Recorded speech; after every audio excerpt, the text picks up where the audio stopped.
Can I withdraw my plea of guilty from a previous conviction in the state of Oklahoma? Hi, I'm Oklahoma City Attorney Aaron Easton, and that's the question we have before us today. So in a previous video, I do discuss the fact that the United States Supreme Court has said you have a constitutional right to withdraw your plea if it wasn't both knowing and voluntary.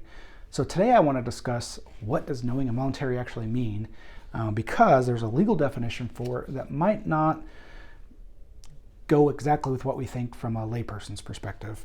And so the Ninth Circuit Court of Appeals for the United States, in a case called United States v. Howard, has set out a two-pronged test to determine when you might be able to withdraw your plea for it not being knowing and voluntary. And the two parts of that test are: one, the appellant or petitioner must allege facts which, if they were true, would entitle him to relief, and two, the record of the case cannot conclusively show that he is entitled to no relief.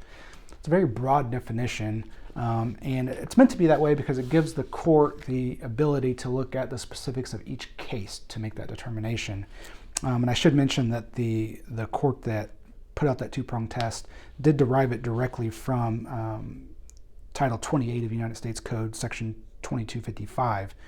The Howard Court did go on to define what competence means in this setting for the withdrawal of a plea that's knowing and voluntary. And they said, quote, the ability to understand the proceedings and to assist counsel in preparing a defense. If you meet those kind of pretty low criteria, they'd say you did in fact put in a knowing and voluntary plea.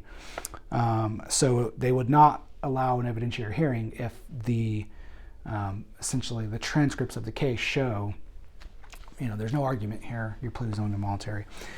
If you think you're in a circumstance where the plea you entered was not knowing and voluntary, you had some misinformation or a strong fundamental misunderstanding of what you were pleading to, and you think you are a candidate to withdraw that plea, you're going to want to speak to an attorney privately and confidentially about the specifics of your case. To speak to somebody at my firm, you can contact us by phone at 405-888-5400 for a free consultation, or find us online at postconviction.lawyer.